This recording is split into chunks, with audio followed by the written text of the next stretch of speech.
Hi guys, thanks for joining me on Making with Marilyn. On today's video, I'm going to show you how to make some shamrock earrings just in time for St. Patrick's Day. Now the first thing that I did was I just went to the internet and I googled free shamrock clip art. And I found a shamrock that I liked, so I dragged it to my desktop. I think if you're working on a PC, you right click it and then save as, and you can save it as a shamrock to your desktop. So let me go ahead and upload that into Cricut Design Space. It's not the exact same shamrock that I used earlier, but I click Upload, Upload Image. I'll click Browse. Here's my shamrock. So I'll open that, and that comes into this screen. Now on this screen, you need to choose whether you think it's a simple image with high contrast colors, moderately complex, or complex. And of course this one's just very simple. So I'll click on Simple, Continue. Now this looks good, but if you previewed it, all you have is a square. So I'm going to hide that preview. What I need to do is I need to make sure this Select and Erase tool is selected. And then I click on anything that I want to go away. So I'll click on this white area, and this white area, this one, and let's look at it. It looks good. So I'll click Continue. I want to click over on the right hand side so that I save it as a cut file, and then I'll go ahead and name it Shamrock 2.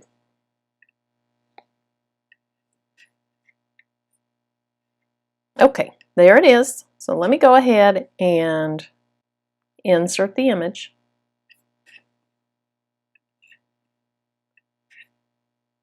Okay, the other thing is I need to get an earring. So I'm going to click Upload. I have my earring shape down here. Insert that. First thing I want to do is size my earring to the right size. So I like mine 2.25 inches in height. I'm going to use white leather, so I'll go ahead and change the color of that to white. Now I want to have the center of it cut out, so I'm going to duplicate, and then I'm going to make it smaller, and I'll just place it inside here somewhere.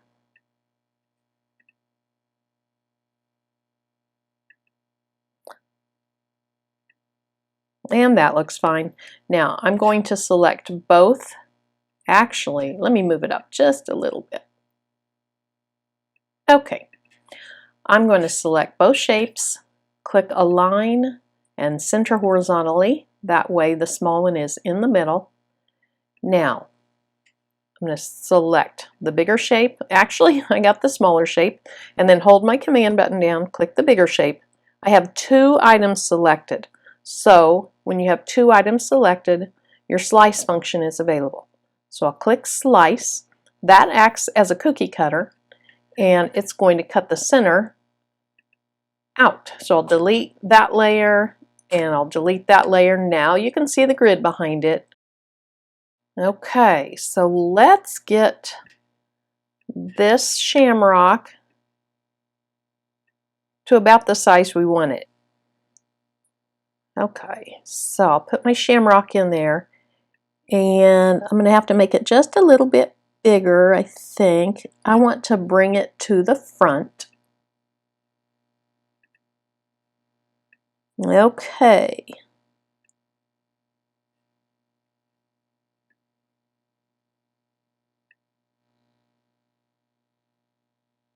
So I need my earrings just a tiny bit shorter, but I want to keep them as wide as they are. So I'm going to unlock, and then I'm just going to drag this up just a little bit.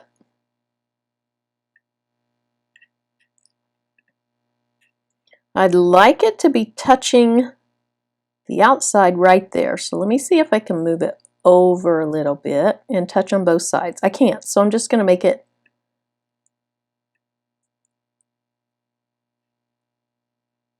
tiny bit bigger. Okay.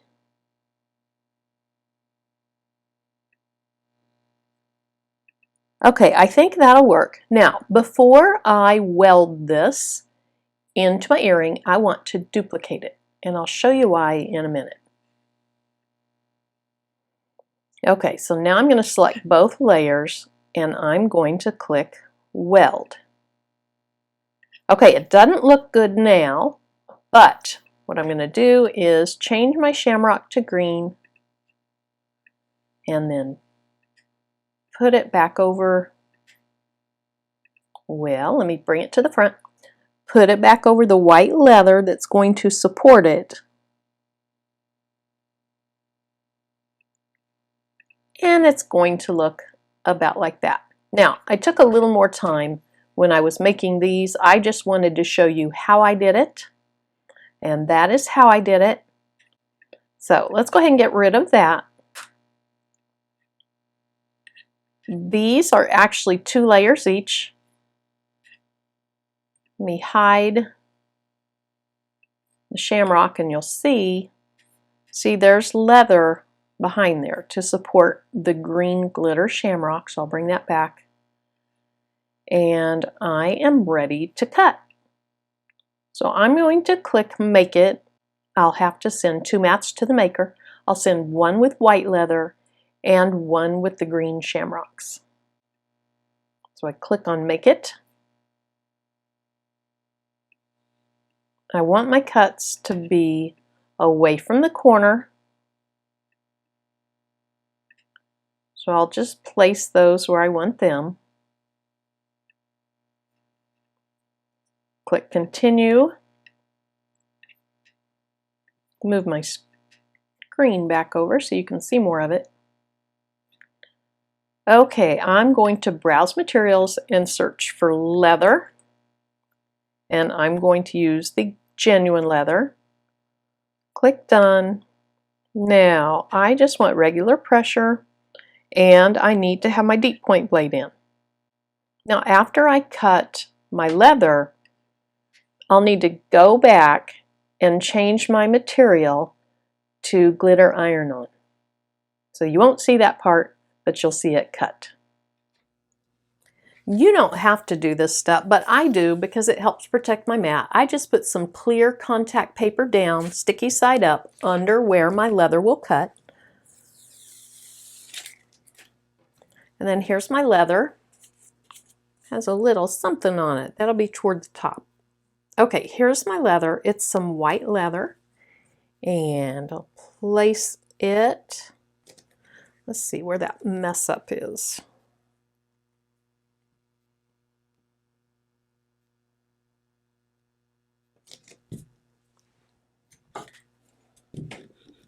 So I place it nice side down.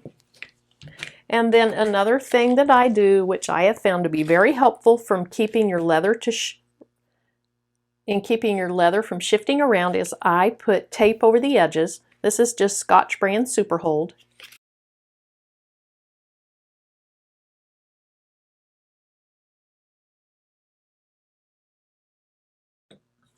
Now I need my deep point blade in for my leather. So I'll go ahead and switch that out.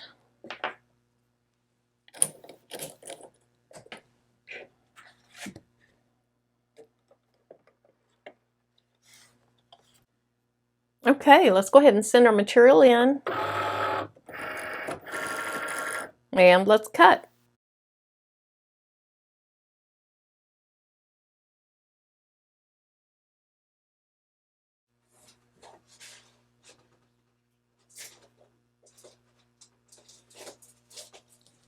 Okay, let me show you. These didn't cut all the way through. This one did decent until it got to right there, and then it just didn't cut this half.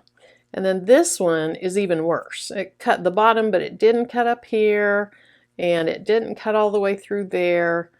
These really didn't turn out very well at all. So I'm going to see if I have any white faux leather. I know I have black and white striped, and I could use that. That'd be cute. Okay, I do have some white faux leather. This came in a set from Amazon, and it's several different sheets. And the reason I picked this set is because the backs of most of these match the color or similar color to the front, not all of them. And I thought that was nice because a lot of the time the back of faux leather is just white. And I don't like that when it's a piece of faux leather that has color to it. So I'm going to try this faux leather. It's pretty fuzzy on the back, so we are going to put some heat and bond on it. I'm going to use my Easy Press 2 for the heat and bond. Let me turn it on. It defaulted to 300 with 10 seconds because I was using it with some heat and bond yesterday with different materials. So I'll let that heat up. Now I'm going to go ahead and cut a smaller piece of this. I don't always like to cut my material, but in this case with the heat and bond I'm going to do that. I want it about 3 inches by 4 inches.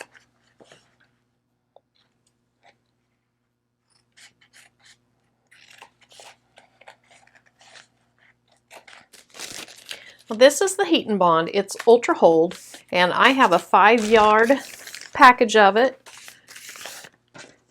And you want the heat and bond to be a little bit smaller than the size of your leather.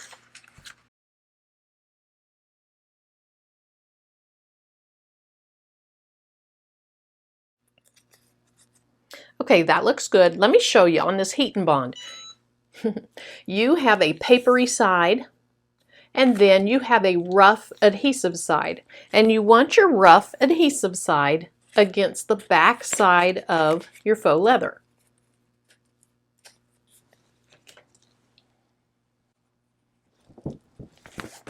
Now with this being faux leather, I'm going to only do it for about 5 seconds at a time just to make sure I don't melt it. I have melted faux leather before when I was trying to put some glitter, something that was glitter on it, HTV glitter, and it wasn't a pretty sight. So I want the heat to be applied directly to my heat and bond, not to the front side of the faux leather. So I have the faux leather pretty side down. And then I'll just put this on for 5 seconds.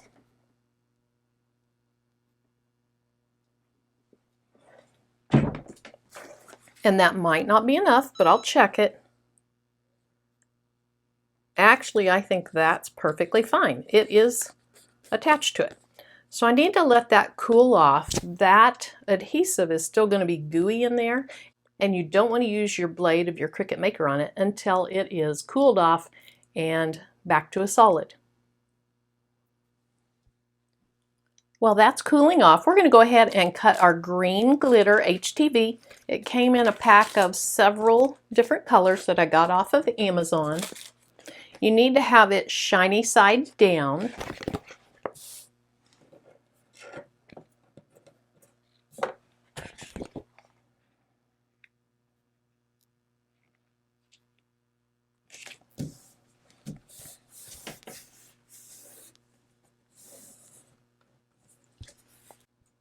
If you're new to heat transfer vinyl, typically the shiny side is the carrier sheet.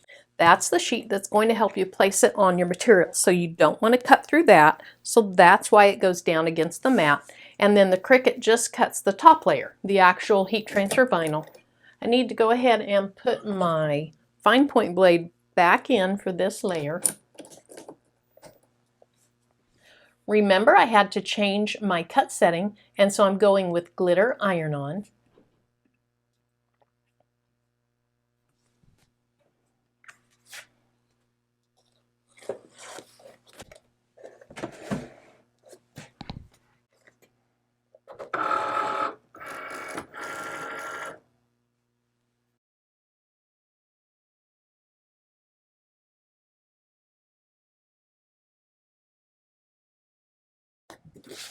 Okay, let's remove our mat from our iron-on.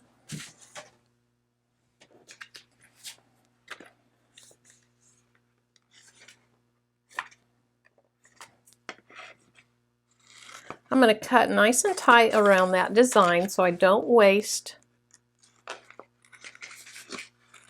any of the glitter iron-on.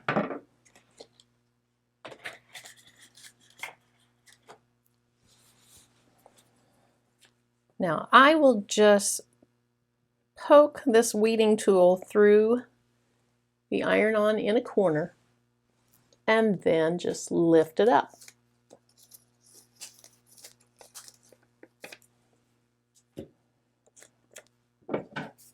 Then I'll go ahead and cut those apart.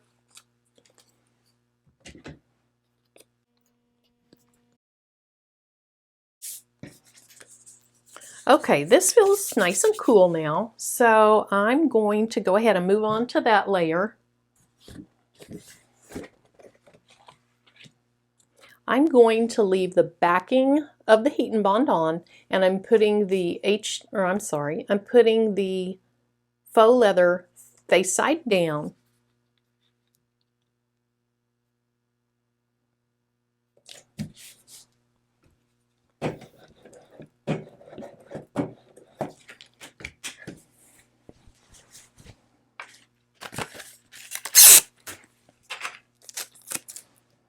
This is a pretty intricate cut, and I don't want my faux leather shifting, so I'm going to go ahead and tape it down.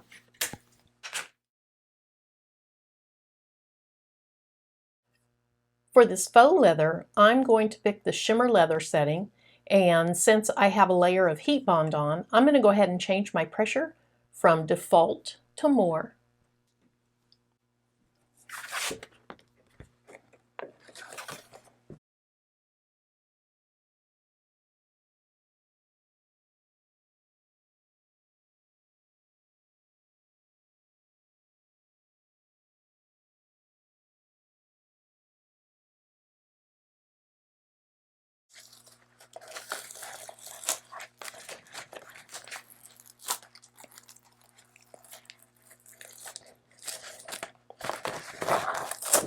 So far, so good. So you can see the paper got just shredded. Ooh, nice.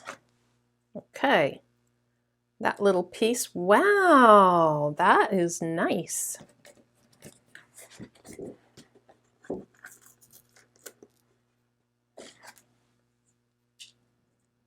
Now that cut all the way through. It was just stuck in there from, I guess, the pressure of the faux leather on itself.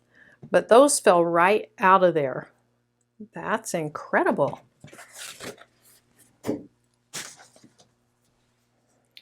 So I still have some of the paper backing from the heat and bond on my earrings. Go ahead and remove that.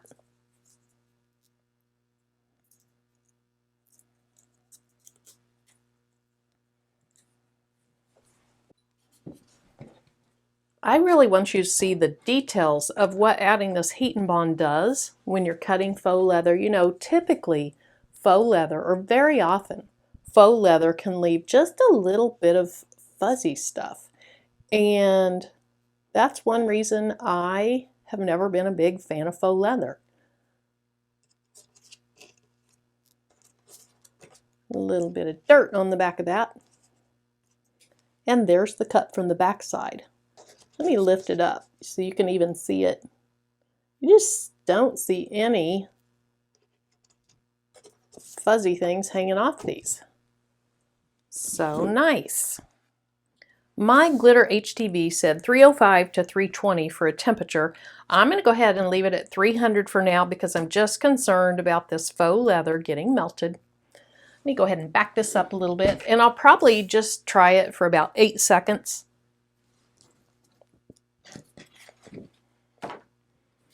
Now, remember, this has the heat and bond on the bottom, so you would not want to just put this down on your easy press mat.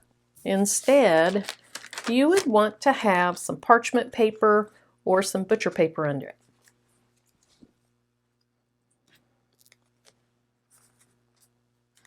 I'm just going to start with one, and I want to line up. That is so cute. Okay, I'm going to line up the green glitter with the white leather in the middle of the earring.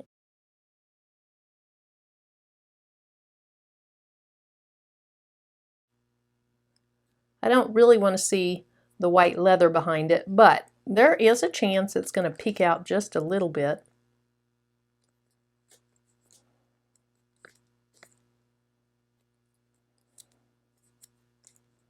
Okay, I think I have that lined up pretty well.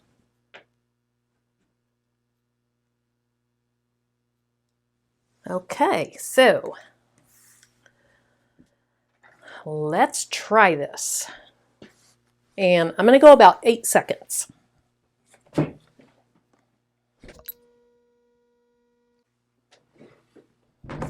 So hopefully, okay, it's not melted. That's a good sign. Now this is a cold peel. So I'm going to have to wait to see if that worked. I'm going to go ahead and turn it upside down because the back of it is a little sticky because the heat and bond still needs to cool off and solidify as well. Now there's a little bit of heat and bond right there. So I'm going to move this one over just a smidge.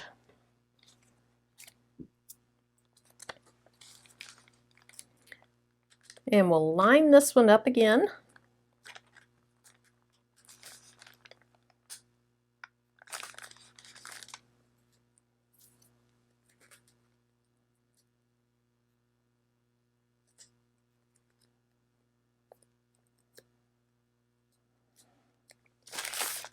Okay, I think that looks, whoops, slipped.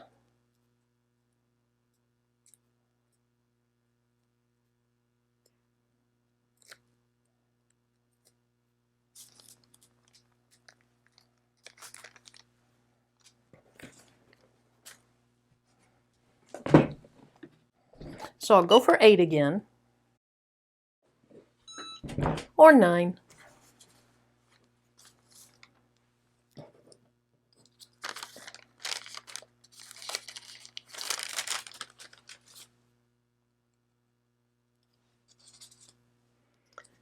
Okay, that's pretty cooled off. I'm just going to barely lift it. Okay, it's staying on. You want to go really slow because if it pulls up, you want to be able to put it right back down, keeping it in place.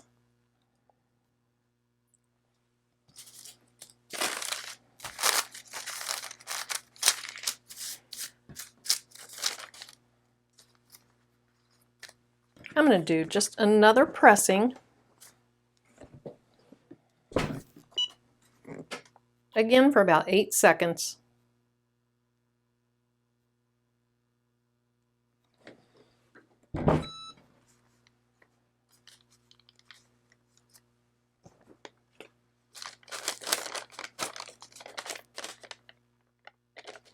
That looks good.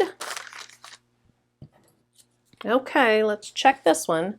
See if it is stuck down. Again, peel it up very slowly. It's not perfect. You see a little bit of the white peeking out, but it's close enough for me.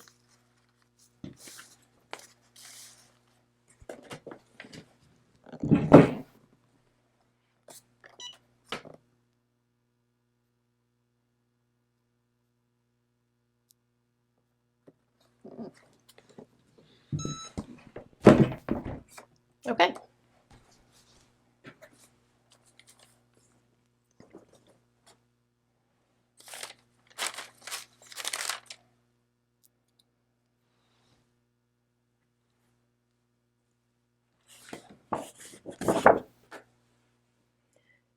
And there's our earring.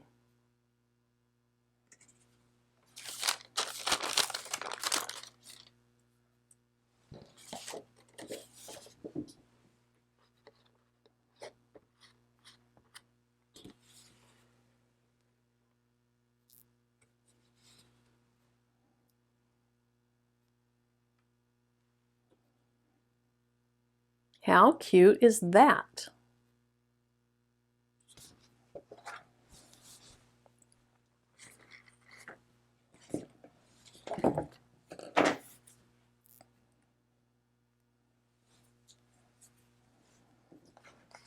Now, just like always, I'm going to go ahead and punch some holes in those.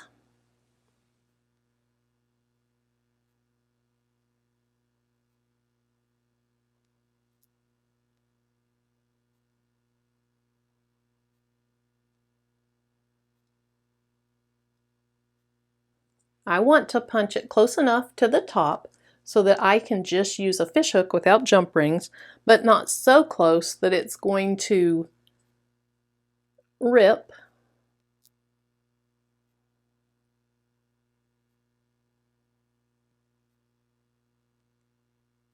Okay, I think I finally have it where I want it.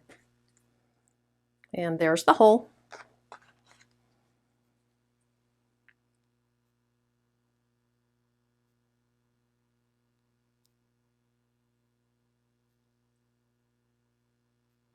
I like to just put enough pressure on it so it'll stay in place. I can look at it really closely. Not so much that you're going to indent it. And then when you like it, go ahead and press. I think I'm going to use just some basic silver fish hooks.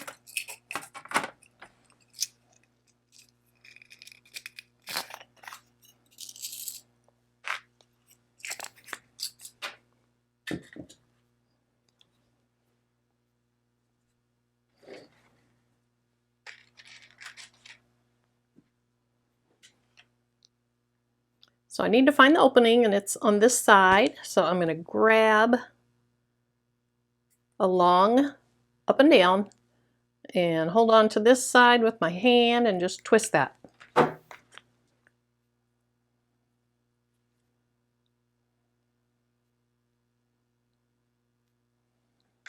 The biggest problem I ever have with these is remembering which way to face your earring. And then you just twist it back in place. So there's our first earring.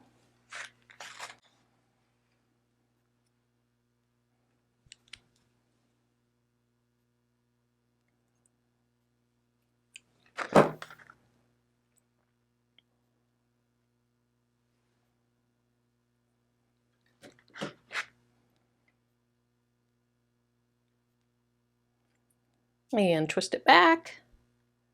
And there's our second earring.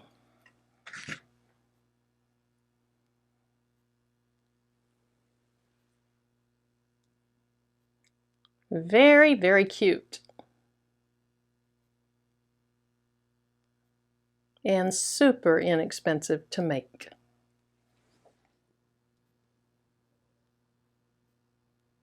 Here's a final look at the earrings. I hope that this video inspired you or helped you in some way. If it did, please give me a thumbs up.